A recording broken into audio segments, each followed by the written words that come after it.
Transaction. दूसरा बात, cash transaction हो सकता है और क्रेडिट ट्रांजेक्शन भी होता है। दोनों ट्रांजेक्शन रिकॉर्ड करेंगे, चाहे वो कैश बेसिस हो या क्रेडिट बेसिस हो, बशर्ते कि वो किसी रिलेटेड होनी चाहिए, आपकी कंपनी आपकी बिजनेस रिलेटेड होनी चाहिए। ओके, चलिए नेक्स्ट हम लोग बढ़ते हैं। यहाँ पे एसेट्स के बारे में चर्चा करते हैं मेरे दोस्तों। एसेट्स क्या है जी? एसेट्स का शुद्ध हिंदी की बात करें हम तो यहाँ पे संपत्ति होता है। Assets are economic resources of an enterprises that can be useful expressed in monetary terms. देखिए भाई, एसेट्स क्या होता है? एक तरह का इकोनॉमिक सोर्स होता है, यानी कि आर्थिक संसाधन होता है, और फिर इंटरप्राइजेज का किसी भी उसको जो यूज किया उसको मॉनेटरी में कन्वर्ट कर सकते हैं, यानी कि मुद्रा में। किसमें? मुद्रा में। जी हाँ, assets are item of value used by the business in its operations.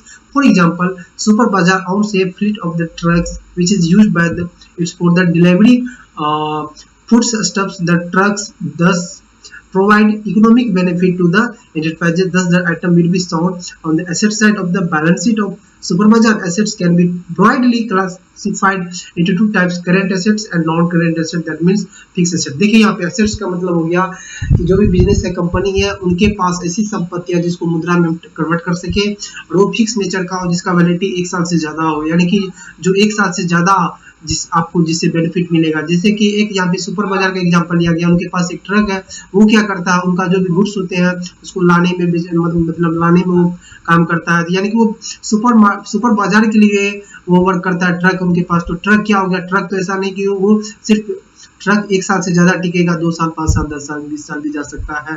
तो ट्रक उनका क्या? फिक्स सेट है। क्या है? फिक्स सेट, यानी कि वो अस्थायी है, बार बार उसको हम लोग चेंज नहीं करते हैं, फिक्स सेट है वो, ठीक ना। तो एसेट्स मतलब यह हो गया कि जो बिजनेस को रनिंग करने में वो जिनसे इनकम जनरेट होता है, डिलीवरी करता है, समझे कि नहीं, और वो इकोनॉमिक बेनिफिट से। ओके, एसेट्स मतलब क्या हुआ? Provide economic benefit to the enterprises. Enterprise को जो इकोनॉमिक बेनिफिट देता है वो क्या होता है? एसेट्स। अब यहाँ पे कहते हैं इसको क्लासिफाइड जो किया है इनटू टू टाइप्स में, यानी कि 2 तरह के एसेट्स होते हैं। पहला करंट एसेट, जिसका शुद्ध हिंदी हुआ चालू संपत्ति, और एक होता है नॉन करंट। नॉन करंट मतलब हो गया यहाँ पे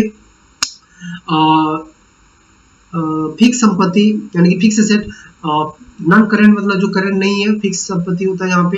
अब भाई करंट एसेट किसको कहते हैं यहाँ पे आपको हम बता दें थोड़ा। करंट एसेट का मतलब यह हो गया कि जो जिसका हम यूज सिर्फ 1 साल तक के अंदर ही कर सके, 12 मंथ, ठीक ना।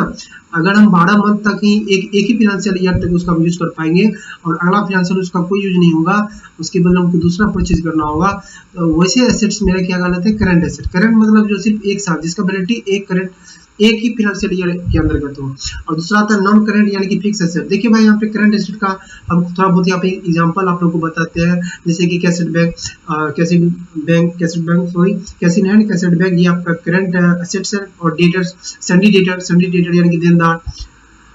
उसके बाद आपका हो गया यहाँ पे, और नॉन करंट एसेट में आ जाता है यहाँ पे, यानी कि जो फिक्स एसेट है, जैसे लैंड हो गया, बिल्डिंग हो गया, मशीनरी हो गया, कंप्यूटर हो गया, ये सब क्या? ये सब 1 साल तो चले वाला नहीं, 1 साल से ज्यादा चलेगा, तो ये सब फिक्स में आ गया, ठीक ना। लेकिन चिंता मत कीजिए, हम जो एसेट्स पे 3-4 वीडियो बनाएंगे जो काफी बड़ा होगा, फुली एसेट्स पे ही होगा। एसेट्स बहुत लंबा चैप्टर है, एसेट्स की भी काफी डीपली हम लोग नॉलेज लेंगे, लेकिन आहिस्ता आहिस्ता, क्योंकि अभी आप 11th में ही है, ठीक ना। चलिए आगे हम लोग चलते हैं। आप यहाँ पे थोड़ा चार्ट देख रहे हैं, बशर्ते कि थोड़ा अपोजिट साइड में दिया गया है ना, यहाँ पे क्लासिफाइड किया गया। चलिए हम लोग इसको कोशिश करते हैं समझने का, इसको उल्टा में ही समझ लेते हैं। एसेट्स, नॉन करंट एसेट, और यहाँ पे करंट एसेट। भाई यहाँ पे हम लोग नॉन करंट एसेट का दूसरा नाम फिक्स एसेट। फिक्स एसेट में अगर बात करें, फिक्स एसेट में क्या था? जैसे यहाँ पे टांजिबल एसेट्स और इंटांजिबल एसेट, और कैपिटल, वर्क इन प्रोग्रेस, और उसके बाद इंटांजिबल एसेट्स अंडर डेवलपमेंट।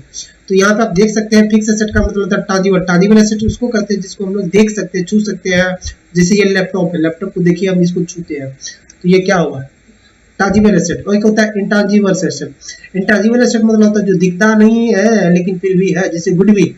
गुडविल किसको? गुडविल का हिंदी हो गया यहाँ पे ख्याति। ख्याति मतलब क्या? प्रतिष्ठा, रेपुटेशन, बिजनेस का, कंपनी का। अब जैसे कि हम यहाँ पे ले लेते हैं यहाँ पे जियो कंपनी का, ठीक ना, जो कि है रिलायंस का है, उसका डायरेक्टर कौन है? मुकेश अंबानी। तो उसका क्या है? उसका गुडविल काफी फैला हुआ है, लेकिन गुडविल तो दिखता नहीं है, लेकिन नाम दिखता है, ठीक ना। यहाँ पे इंटांजिबल एसेट हो गया गुडविल, ठीक ना। इंटांजिबल एसेट ऐसे एसेट जो दिखता नहीं लेकिन फिर भी है, बिजनेस में उसको प्रॉफिट होता है। जैसे कि मान लीजिए आप टेलीकॉम कंपनी में कौन सा सिम लेना चाहते हैं, तो आपके पास ऑप्शन एयरटेल, आइडिया, वोडा तो शायद बंद हो गया है, उसके बाद जो आपका जियो, आप कौन लीजिएगा? तो आपको पहले से पता है कि भाई जियो अच्छा है कि नहीं। तो जियो अच्छा है तो आप पैसा किस पे खर्च कीजिएगा, जियो पे कीजिएगा, एयरटेल पे नहीं कीजिएगा। क्यों? क्योंकि यहाँ पे गुडविल उनका ज्यादा फैला हुआ है, तो वही है गुडविल, ठीक ना। आप एयरटेल ना परचेज करके आप जियो जब परचेज कर लेते हैं तो जियो का आप बेहतर तरीके से जानते हैं कि वो सर्विस अच्छा देता है, प्रोवाइड करता है, या तो एयरटेल भी तो डाटा अच्छा देता है। तो सबका अपना अच्छा नाम होता है, तो वही हुआ इंटांजिबल एसेट, यानी कि इंटांजिबल एसेट का सबसे अच्छा उदाहरण क्या होता है आपको, गुडविल। ओके, चलिए बाद में इस पे काफी डिस्कस करेंगे। आगे यहाँ पे डिफर्ड टैक्स एसेट्स, डिफर्ड मतलब होता है, इस पे हम लोग चर्चा करेंगे, अच्छा चर्चा करेंगे, आपको टेंशन नहीं लेना। डिफर्ड मतलब होता है यहाँ पे टैक्स एसेट, इसके बारे में हम लोग आगे नेट में चर्चा करेंगे, ठीक ना। टैक्स एसेट से डिफर्ड वाला में।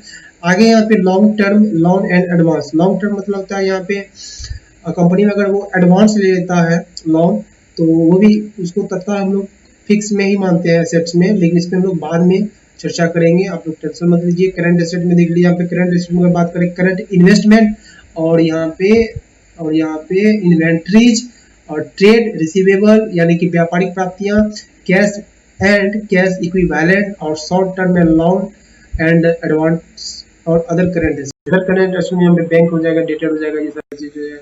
चलिए नेक्स्ट हम देखते हैं यहाँ पे लायबिलिटीज पे। भाई लायबिलिटीज क्या होता है? ओके, लायबिलिटीज क्या होता है? देखिए यहाँ पे दोस्तों, लायबिलिटीज का मतलब होता है दायित्व।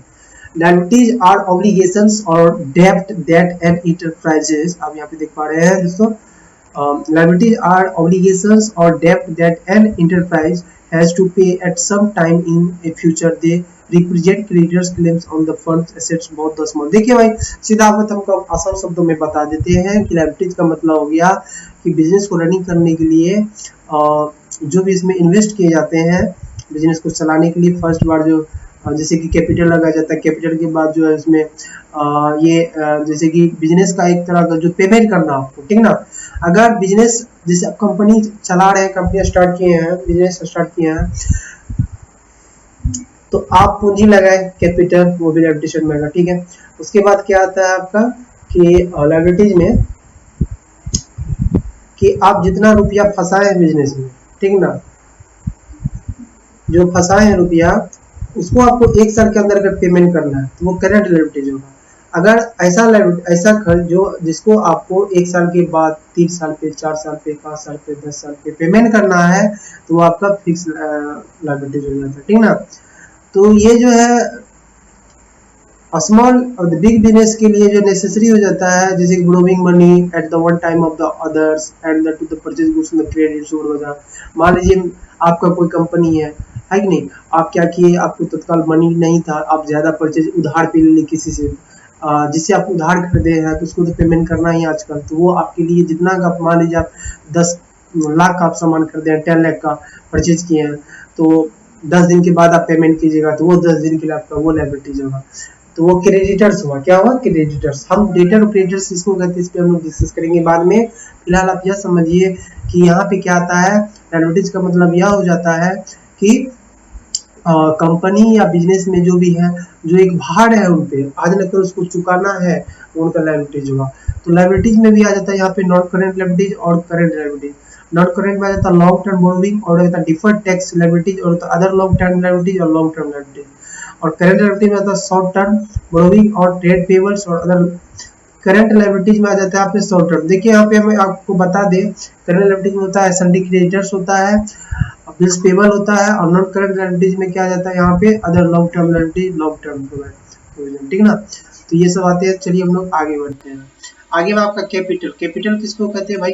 तो कैपिटल मतलब होता है, कैपिटल की अगर हिंदी मीनिंग का बात करें तो यहाँ पे हो जाता है इसका मीनिंग पूंजी। क्या हो जाता है? पूंजी। Amount invested by the owner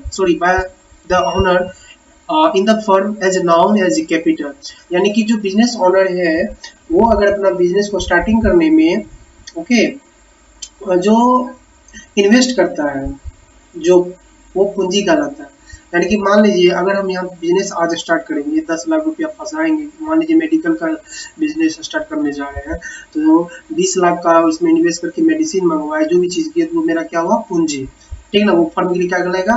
पूंजी, कंपनी के लिए पूंजी। It may be brought in the form of the cash of assets bye the owner for the business entity capital and the obligations. कहता है इसमें it may be brought in the form of cash, और assets, यानी कि हम cash के भी रूप में कैपिटल को ला सकते हैं और एसेट्स के भी ऑनर जो है एसेट्स के भी रूप में वो ला सकता है बिजनेस एंटिटी के लिए। लेकिन बिजनेस एंटिटी के लिए वो क्या माने जाएंगे, capital is an obligations and a claim on the assets of the business, it is the therefore the sound as the capital on the liability side of the balance sheet। ये balance sheet की liability side में capital दिखाया जाता है। चलिए sales they are the total revenue from the goods or services sold or provided to the customer। sales may be cash sales और credit sales, यानी कि sales जो है